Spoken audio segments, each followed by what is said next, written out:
Hey fabric friends, we're back with Kent. It's Sip and Sew with Kent again. And today we're going to hold off on the sipping. Why? For a little while because we're going to have a lesson on using the rotary blade. And just like you don't want to drink and drive, you don't want to drink and use a rotary blade that would cut off the side of your finger. Ask me how I know. Well, I wasn't drinking before I cut off the side of my finger. I did it when I was fully clear-minded and everything, so it's very easy to do. So you're saying there's a chance? There's a chance that this could be number 3 on your fingers. Okay. So let's be careful. So what we've done is we've switched to this Quilter Select ruler. And if you can see this yellow finish on the back, feel that, honey. See how it's kind of, I don't know what it is. It keeps your fabric from slipping. All right. That's what it does. So we're going to lay it down there. What you're going to want to do is we're just going to, no measurements at all, we're just going to play with it. Just so that we know how it feels. Okay? Okay. All right, put your left hand on the ruler and make sure your pinky is off. I'm going to biff you. Yep, there you go. And then your pinky kind of holds it from sliding, and your pinky kind of holds it off the edge of the fabric and the edge of the ruler. So what we're going to do is we're going to learn about a couple different rotary blades. This one is a 45 millimeter, and most people use this one to cut. This one has a 60 millimeter blade. So that'll go deeper? It will. If you could cut through that many layers, it would cut deeper. There's also a 28 millimeter for fine tuning, like if you're doing around a curve. But we're just doing straight. And this is kind of a fun one. It does a scallop. You can also get pinking, blah, blah, blah, yada, yada. Anyway, they're all way better than using your scissors to try to cut a straight line. So let's try that one to start with. So go ahead and open it first with your thumb. There you go. Start down at the bottom. Push it down first, and then go straight up the edge of the ruler. And you'll get an idea of how hard you have to push by when we get up to the top. If it came apart completely, which it did, then you had plenty of pressure on it. So let's do it again. Just move your ruler over, and let's do it a couple of times. See how you like it.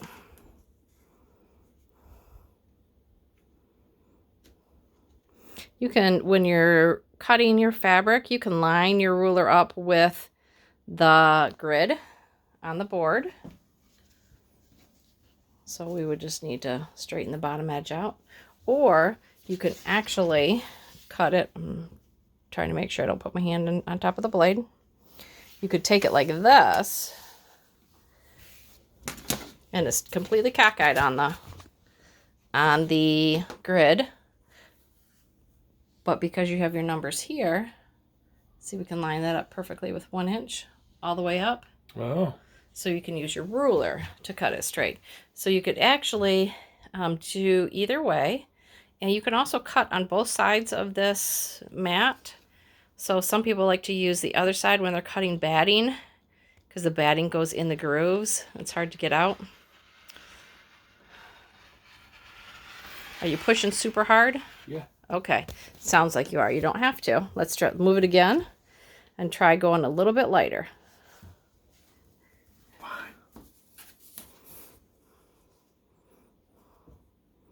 And like when you're mixing paint at the hardware store, you try not to bother the guy that's mixing the paint. You don't want to distract him. So you definitely don't want to distract somebody who's using a knife. Could you hear where it cut and where it didn't cut? I could hear okay. Something. Yeah, you can hear a little bit of a difference. So that was a little bit too light. Yeah. Just don't want you hurting your hand and your thumb and digging too deep into the mat. There you go. Now, there is one thing you could hear when you was doing that, is if you do cut across your mat like we did, look at all my grooves in there. So when you cut across that sideways, You can see it's cut on sideways. That's why it didn't work. Right? It goes click into those. So my mat's getting kind of old there. No, it's not time to drink yet. No, it's not. Okay. You said it's going to be fun. It's going to be fun teaching you. All right, so pull out the big blade, the 60 millimeter blade, and see if you like that one, how that one works. It's got a little bit bigger handle too, so you might like that one a bit better. Is the blade open? There you go. Yes. Both of them. You got to pull them both down. There you go. Excellent. Nobody told me there's two. See, that sounds like it's cutting nice. You can hear the difference in it. Then you pull it off. There you go. See it. How did you like the bigger blade? 601. I liked it better than the smaller. Mm-hmm. Because it cuts that time. Oh yeah. And the handles, you can see the handles are a little bit different. Yeah, this was kind of boy-y. That one's kind of girly. Okay. All right. Well, let's use the boy one. Okay. Okay. So now I'm just going to have you cut a couple more. Just to practice a little bit more. We'll see if going on an angle with the bigger one makes a difference.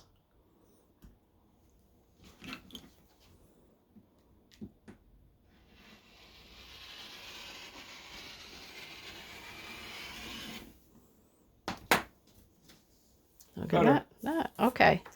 All right. Excellent. Now let's just throw all those off to the side.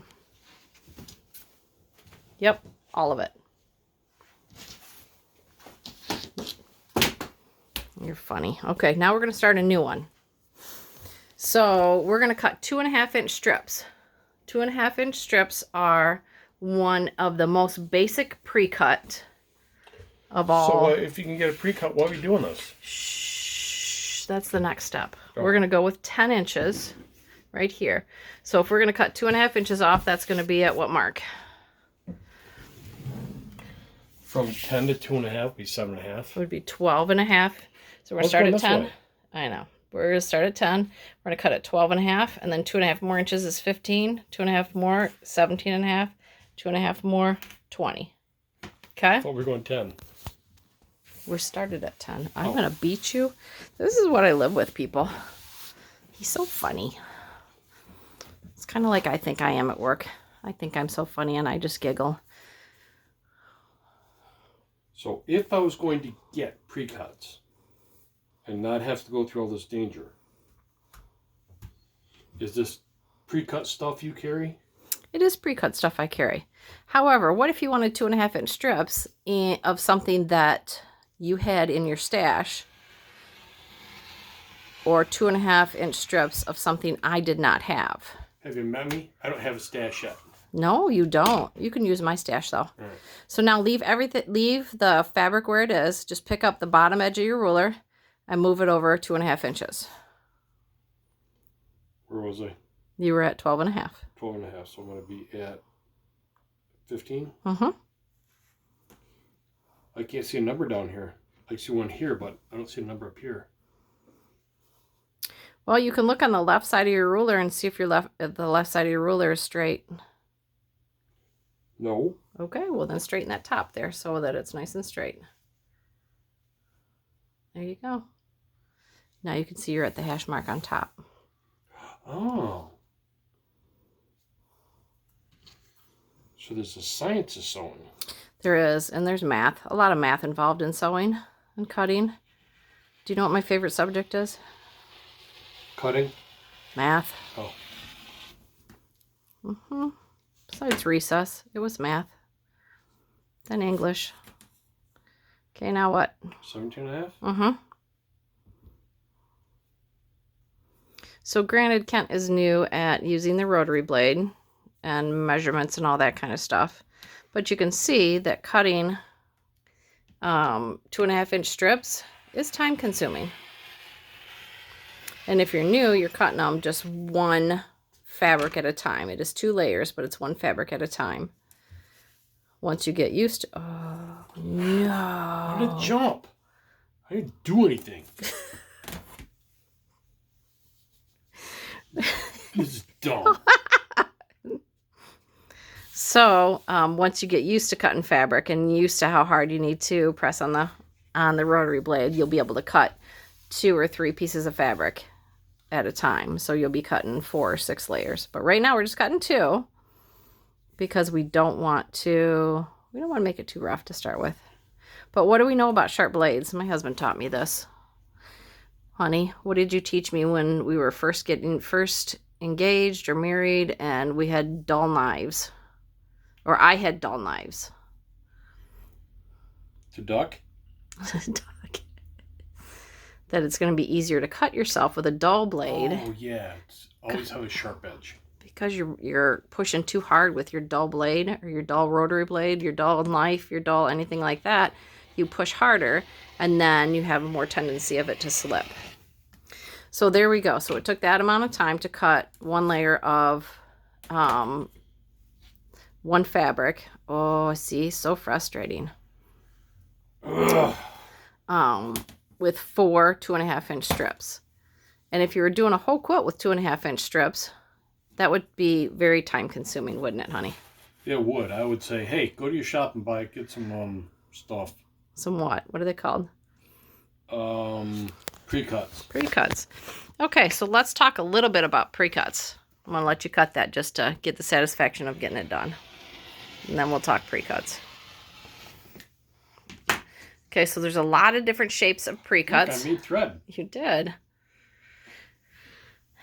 There's a lot of shapes of precuts. So this right here, I already undid. Rolled it up a little bit better.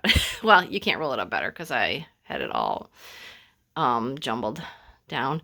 So a precut is something that is cut for you in a specific size. So a jelly roll would be a whole line of fabric cut in. Does not taste like a jelly roll, does it? Cut in 2.5-inch strips and then rolled up pretty. This is not pretty anymore. So instead of instead of doing what, if you'd like to a refreshment, you can, because we're done cutting, so you can have a little sip. Thanks. Before we sew. So this is called a jelly roll, and it typically is every piece of fabric that's in a particular line of fabric, which might be 20 bolts, might be 40 bolts, but there are 42 strips of 2.5-inch pieces there, and then all pretty laid and rolled up. So that's so much easier to cut than what Kent just did. This one here, I'm a worker. Yep, you are. This one here is called a layer cake. And a layer cake is 10 inches by 10 inches square. Same thing. Should have at least 1, if not 2 pieces of fabric. So it's the same dough? The same dough, yes. For a cake and a jelly roll, get it? Yes, exactly. I do get it. Okay. So 10 inch by 10 inch square. There is 1 or 2 of each of the lines of each of the colors of fabric that's in the line. A layer cake and a jelly roll have the same amount of fabric in them. Because it's the same dough. And then another precut that is used very often. You lose a point. You see why? Give me it. Close your blade. Thank you. So this one here is close. This one is a charm pack. Oh. It's a charming little pack of fabric. That's how I taught kids to remember it. So a charm pack is 5 by 5. So you can see on top of your 10 by 10, 1, 2, 3, 4. 4 charm packs equals 1 layer cake. So there's 1/4 of the amount of fabric in here as there is in here. Same thing, 1 or 2 of everything in the line of fabric, pre-cut into 5-inch squares. There's 42 pieces in here, 42 in here, 42 in here. So they're all the same? These two are the same amount of fabric. This is 1/4 of the amount of fabric. But there's 42 of them. Right. Different sizes. Oh. So the beauty of pre-cuts is you don't have to go through this lengthy process. And there are so many patterns out there that are made for pre-cuts, to use pre-cuts. So you just buy a layer cake. You buy a layer cake and then you just sew them all together. or cut them in half for triangles.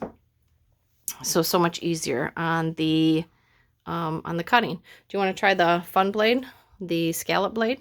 Could I? You can. All right. All right, excellent. This one here, when you get these from the manufacturer, you can see the edge, they're all pinked. All of these are pinked. They're paint? P-I-N-K-E-D, pinked. I wonder why the companies do that. Do we have an answer to that? Stay tuned. Next time I'll have an answer for you as to why they do that. Because I don't know why they do that. Getting it? There you go. And then push it down. Oh. Yep. So every rotary blade is different. You got to figure it out. This one, it doesn't pull the plastic back or push the blade forward. It leaves them loose between it. So when you push it on the mat, it cuts. What did it say, light and heavy duty? I don't know. Probably light would maybe be 1 layer and heavy duty would be 2 or 3 layers. What do you think of that? That could be. Okay. So cut with that one. If you were to cut flannel with this scalloped edge, would be wonderful because you would not have to sew the seam on the edge. It keeps it from raveling. So this is going to sound weird. Go ahead. Nope, don't hit my you hit my ruler. You're hitting my ruler with it. I don't know what the hell's going on.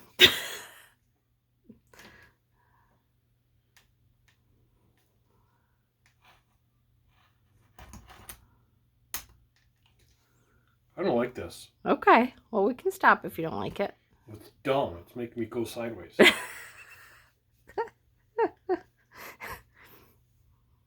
Just saying. Okay. Okay, you can just say. So, what do we know about rotary blades? Always close them when you're done with them. They can cut the side of your finger off. All you have to do is nick your finger and it'll bleed like a stuck pig. And you can cut your own precuts, which is very time consuming. But you can cut your own precuts if you wanted to make a quilt with something done in precuts. Or you can simply go and buy some from the store. All right. Store. Any store you want to, preferably Creative Passions Quilt Shop in downtown Chesaning at the one and only stoplight. I know where that's at. It's at the stoplight. Okay, excellent. Anything else? You have any questions on those? No. Okay. So, same thing with scissors. Is it safer to run with these or these? It would be safer to run with the rotary blade because you close the blade. Got it. Don't ever run with scissors. And also, don't ever cut paper with your fabric scissors, right? They're your scissors, so can I do it now because it's not my scissors? No. All right, I think that's it for the day. Got anything to sign off about? Last sip? Oh, I think your last sip's gone. Oh. Okay. All right, see you next time. Bye.